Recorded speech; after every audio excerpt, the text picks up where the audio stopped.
Team, good morning. The purpose of today's video is to introduce the employee scorecard to each one of you. And essentially what the employee scorecard does is answers two basic questions.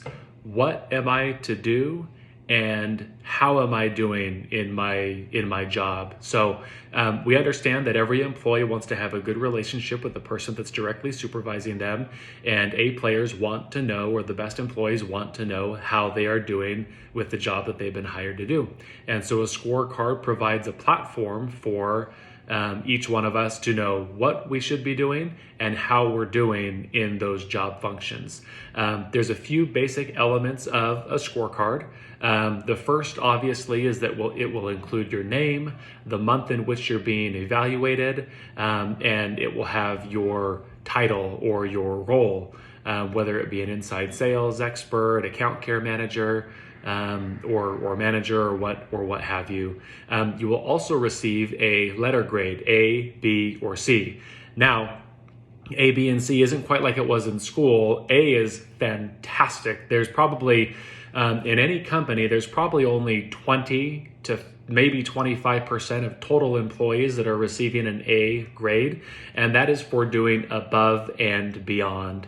There's probably 60% of total employees in any given organization that are a B, and then the remainder, C, is frankly just not acceptable. And there's things that we need to do inside of the next 30 days to be able to improve from a C to a B. Our goal, obviously, at Moxie Pest Control is to have all of us be A players, and to be working on things each month to improve our total overall score. And then below your role, there's a mission. And so the mission of the, for example, account care expert is to save as many customers requesting to discontinue services as humanly possible. We want to do that with as little concessions as humanly possible, and we want to do that so that the customer feels that they can trust us and wants to move forward in using us as their long-term pest provider for as long as humanly possible. The next section on the scorecard is you have outcomes. These outcomes, they are very specific and they're very measurable. And so you either did it or you didn't. And then I'll also add that they are listed in order of importance. And so the number one outcome is the most important. The number two outcome is the second most important. The number three, and so on and so forth. And what I think is very neat and powerful about these scorecards is that you will have the opportunity to formally sit down once a month with your direct supervisor to be able to review this scorecard.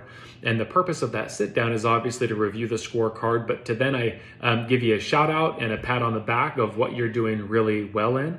And then to identify, and this is the most important part, an area or two that we can do or that we would like to have you focus on to improve over the course of the next month.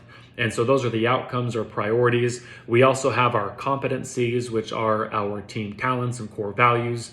And we want to give you letter grades on those too, and where we think that we can improve to provide better service to our customers and to one another, and essentially carry out our purpose of improving the quality of life for our customers, our team, and community. That is the scorecard. Thank you so much. It's a powerful tool to help us move things forward and to grow the company and to provide excellent, exceptional service to our customers. Thank you so much.